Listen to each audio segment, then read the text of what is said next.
Spirit, lead me where my trust is without borders. Let me walk upon the waters. O texto é esse aqui, ó. Diz assim a palavra: esforcem-se para viver em paz com todos e procurem ter uma vida santa, sem a qual ninguém verá o Senhor. Cuidem uns dos outros para que nenhum de vocês deixe de experimentar a graça de Deus. Fiquem atentos para que não brote nenhuma raiz venenosa de amargura que cause perturbação, contaminando muitos. Vigiem para que ninguém seja imoral ou profano, como Esaú, que trocou seus direitos como filho mais velho por uma simples refeição. Como vocês sabem, mais tarde, quando ele quis a bênção do pai, foi rejeitado. Era tarde para que houvesse arrependimento, embora ele tivesse implorado com lágrimas. Vocês não chegaram a um monte que se pode tocar, a um lugar de fogo ardente, escuridão, trevas e vendaval, ao toque da trombeta e a voz tão terrível que aqueles que a ouviram suplicaram que nada mais lhes fosse dito, pois não podiam suportar a ordem que recebiam. Se até mesmo um animal tocar no monte, deve ser apedrejado. O próprio Moisés ficou tão assustado com o que viu, a ponto de dizer: fiquei apavorado e tremendo de medo. Vocês, porém, chegaram ao Monte Sião, a cidade do Deus vivo, a Jerusalém celestial, aos incontáveis milhares de anjos em alegre reunião, à congregação dos filhos mais velhos, cujos nomes estão escritos no céu, e a Deus, que é juiz de todos, aos espíritos dos justos no céu, agora aperfeiçoados, a Jesus, o mediador da nova aliança, e ao sangue aspergido que fala de coisas melhores do que falava o sangue de Abel. Tenham cuidado para não se recusarem a ouvir aquele que fala, porque se aqueles que se recusaram a ouvir o mensageiro terreno não escaparam, certamente não escaparemos se rejeitarmos aquele que nos fala do céu.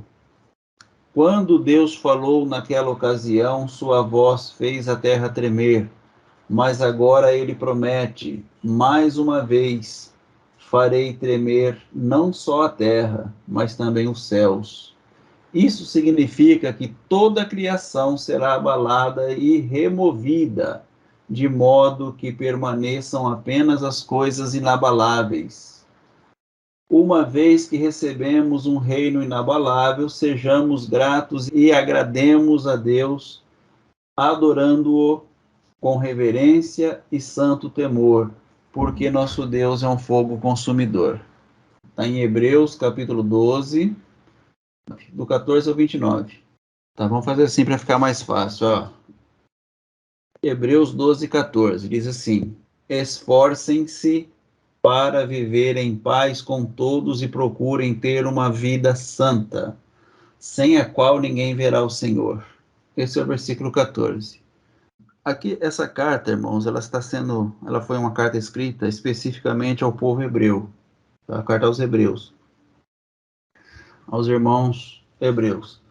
E os irmãos hebreus, eles eram os detentores da lei, do culto, todas as instrumentalidades de culto. Então, eles eram pessoas muito acostumadas com o culto a Deus, com a forma de cultuar, com as leis e com tudo aquilo que eles entendiam que girava em torno do povo hebreu, o povo chamado povo de Deus. Então, aqui no capítulo 12, o apóstolo Paulo, eu acho que é o apóstolo Paulo, a gente não tem certeza de quem escreveu essa carta aos Hebreus, mas eu para mim, por maior lindo aqui, foi o apóstolo Paulo, tá? Eu acho que foi ele. É dito assim, irmãos, olha, no versículo 14: esforcem-se para viver em paz com todos e procurem ter uma vida santa, sem a qual ninguém verá o Senhor. Então, a pergunta que eu vou fazer aqui, então, para que os irmãos comecem a desenrolar o fio aí da interpretação. Esforcem-se para viver em paz com todos. Tudo bem, aqui está tranquilo, né? Há um esforço, nós devemos ter um esforço da nossa parte para que da nossa parte não tenha nenhum atrito, nenhuma guerra, nenhum conflito, nenhuma confusão. Ah, irmão Arlindo, mas se você vê a pessoa fazendo as coisas erradas, você tem que falar, porque você que está ali para falar. Eu sou adepto, irmãos, a ser um revelador de luz. Eu tomei isso como modo de vida. Eu procuro ser um revelador de luz. Tem muitos irmãos que assumem para si uma posição de denunciador de trevas. Eu não estou contra, não sou nada contra, tá, irmão? Nada contra aquele irmão, aquela pessoa que assumiu uma condição de denunciador de trevas. Mas eu para mim, a minha posição, a posição que eu gosto de viver, de ocupar, é um revelador de luz. Eu vejo assim, por exemplo, como uma pessoa denunciador de trevas, ele vive mostrando o erro dos outros. Tá? Ele é denunciador de trevas. É errado fazer isso? Não, não é errado, tá, irmãos? Você mostrar até é bom, não é errado. Não estou dizendo que é uma coisa, uma prática errada, mas é uma prática que eu não adoto para mim. Eu já adotei muito esse tipo de prática, mas eu não adoto mais, porque eu aprendi que nós somos reveladores de luz. Então, se está havendo algum problema na empresa onde eu sou o gestor, onde eu sou o chefe ali, onde que eu sou a pessoa que sou encarregado do setor, ou encarregado do serviço, o que eu vou fazer? Eu vou ensinar essas pessoas a maneira que eu entendo de ser a maneira mais correta de prestar um bom trabalho para que flua naquele setor, naquela área, as melhores condições, para que nós possamos entregar ali o melhor de nós. Então, que o trabalho seja feito de maneira a facilitar a nossa convivência, o nosso ambiente, de melhorar o ambiente, de melhorar condições, tanto as condições pessoais, como também as condições da máquina, como o trabalho do auxiliar mecânico, né, possa estar desenvolvendo. Eu poderia apenas pedir, ou ordenar, né, ou comandar para que houvesse da minha parte uma exigência que eu quisesse que acontecesse um resultado. Eu já fui assim, tá, irmãos? Eu estou dizendo que eu já fui assim. E eu queria resultados. Mas hoje eu aprendi que o bom de tudo isso é você viver os processos.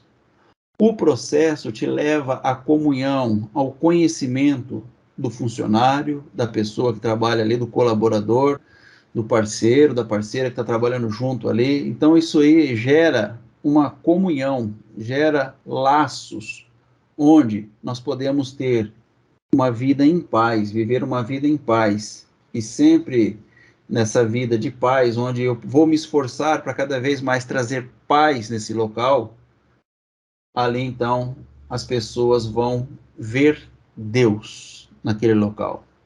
Através das nossas ações, as pessoas verão, enxergarão, terão contato com Deus através desse tipo de ação, desse tipo de entendimento.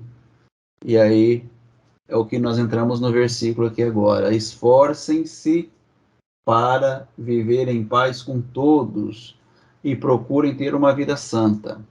Porque se não houver um esforço e se não estiver da nossa parte uma condição de nós termos um entendimento e desse entendimento nós mostrarmos, nós revelarmos que Deus, sendo santo, nós também somos santos, então ninguém verá a Deus. se não for dessa forma, irmão. Essa é a forma de se ver Deus. Então, como que eu vou ver Deus? É indo para a igreja, é dobrando meu joelho orando, é sonhando na noite, é tendo revelações na madrugada. Como que eu vou ver Deus? Eu vou ver Deus o dia que um filho me mostrar quem é o meu pai, quem é o Senhor. Aí eu vou ver Deus. Aí vai ser de fato mesmo uma consumação de pessoas que estarão vendo Deus, pessoas que olharão para um povo, um grupo de pessoas que realmente se esforça para viver em paz e que sempre procura revelar uma vida santa. Aí, quem se esforça para viver uma vida em paz e revelar uma vida santa, esse está mostrando o Senhor, está mostrando Deus para as pessoas. Então, sem isso, ninguém verá a Deus. Sem o esforço de algumas pessoas em manter a paz e sem o esforço de algumas pessoas em revelar uma vida santa, ninguém verá o Senhor. Take me deeper than my feet could ever wander, and my faith would be made stronger in the presence of my Savior. Speak